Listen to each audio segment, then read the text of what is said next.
Okay, guys. So I've now first opened my first can of beer, and I'm in control of it.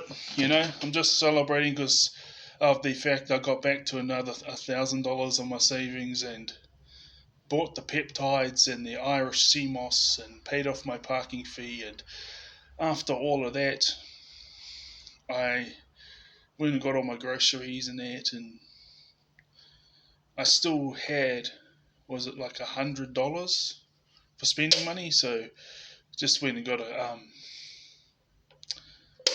so it's a couple of, I forgot what one once again.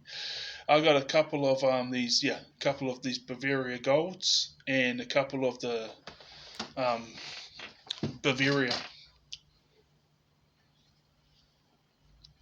At the supermarket, they sell three types. I'm sure it tastes different over in their country of Holland where it gets imported from,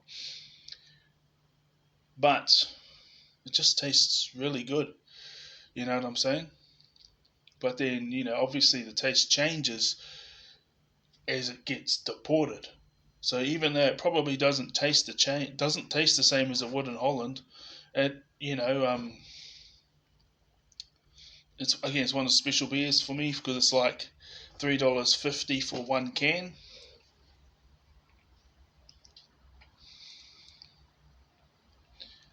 Um, Actually, they don't sell three of them now. They sell two. There's one product that doesn't get sold anymore.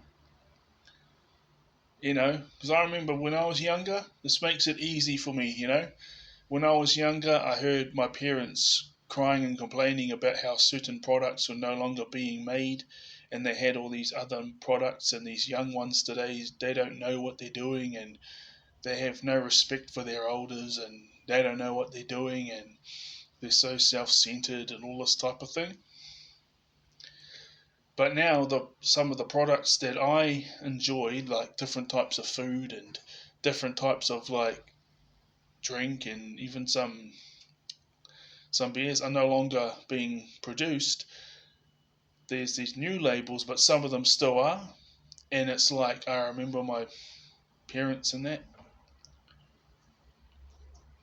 I never heard it from my grandparents. They used to say, "Oh, it's all about the young ones, because the young ones are the future of this country. The young ones are the future." But that was the grandparents. But the parents were like, "These young ones have no respect for their elders."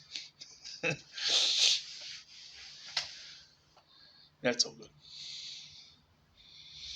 So now that this is happening to me, it's like, oh, you know, because it's true. I mean, like,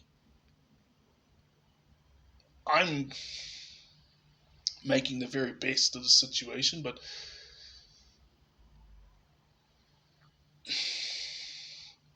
it's true. It is about the young ones, right?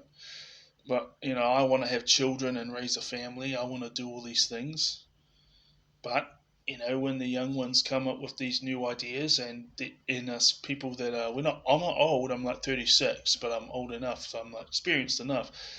And it's like, okay, so they got some new flavors that they like that are better, and they got different genres of music that they like. It's not like, oh my god, this is the down crash of society, but you know and they say that the millennials used to drink a lot more, and it's funny, we're all in each other's, it's those who are closest to you and your family and those you relate to, because I thought that like barely anyone did drugs or anything, and then I got out into the real world, as in like a way, not just socializing with people like myself. Like I socialized with, I didn't know who they were at the time, and we attract each other. You know what I'm saying? Because like attracts like. So even though I didn't have the labels and stuff, looking back, everyone I was hanging out with was either autistic or ADHD or both. And I was raised Christian, so like those who weren't in those circles, I either knew them from the church or I knew them from, you know, um, friends of the family or family. Friends of the family, they might see like 2 or 3 times a year.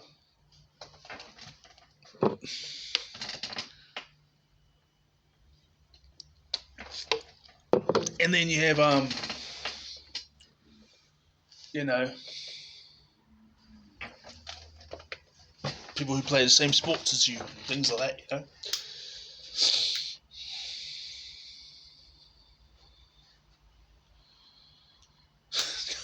And then you get out and you meet all these other people that's further beyond all those spheres, and you're like, holy.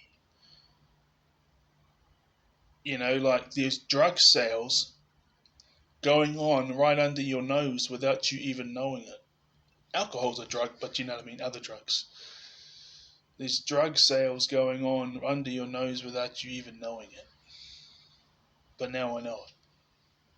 Anyways, the importance of heroes and villains, and you know, everyone's playing their role. I reckon, in my opinion, I mean, yeah, there's personalities, different people's perspectives and stuff, but I think that MJF, in my opinion, the real person would be a good guy, but like he's having fun with this character because we all have a dark side, but we learn how to, you know, but gone are the days where they're trying to prove that wrestling is like this real sport. Now it's more like it's physical. It's physical and it's skills, and there's a lot of abilities and skills and toughness that these guys have.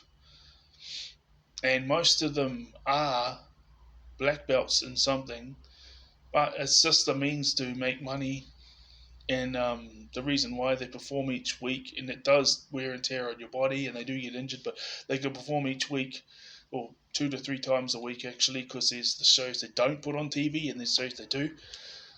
And then because it's done in a choreographed way, as everyone knows. But I've always, you know, I've done, when I wasn't playing rugby, I was in martial arts, and it was always rugby and kapahaka. Yeah, rugby, kapahaka, theatre, martial arts, you know, so of course I'm, you know, because you put aside that other thing, you know, if you want to watch a real fight, you know, you watch the MMA. But there's other things, you know, like, things like, yeah, I just like pro wrestling. So with MJF, it's like, I think that he's like that because he knows it's going to put over a whole bunch of people. Because you've got to have a villain to go against. But at the same time, you know, he's a sympathetic villain. He has his things, and he's been rejected his whole life. And so they had photos and all these type of things, and different women, and how they had photos of him at his, because he's Jewish. He had photos of him as his bar mitzvah, and no one showed up except for like close family. So that is true, and he has ADHD. That's true, and you can implement these things into the storyline of the character to make him, you know, and then because it's a story and it's theatre as well as storytelling, and you know, you can watch them. It's like a man's version of a soap opera, right? It's my favorite soap opera, right? But it just happens to have choreographed fighting where it's like, it is physical, but it's nowhere near as much as like MMA. He can do all these things, right? So that's the villain. And if you put all that and you like, yeah, you know, and you, in a way, you can watch that and imagine yourself doing that, and then when you get to the point where you're earning double the amount of what the average person's earning, you don't do it because you already got that out of your system by cheering for a person in a soap opera, in a storyline, you know? And that's what it's like with the Joker too, you know what I mean? So that way you don't go out there and do it, you know, and by the time you find yourself in that position, and it's just a coping mechanism when you're in that places. The other two, Darby Allin, because of, you know, the stuff I said about my family, and then there's his family. Obviously, he's got a more healthier relationship though with his family. And the other one, Bryan Danielson, like, you know, going hard out to the end and never give up, never say die, and just find a way. You know, if you've got autism and you've got ADHD, you've got all these things to overcome, and you get to the point where you're earning the same amount as person because you're not average person, and then it doubles. You get to the point, you know, and you're just going harder. But then Bryan Danielson makes the most of everything he's got, and yeah, that's why I think he's awesome.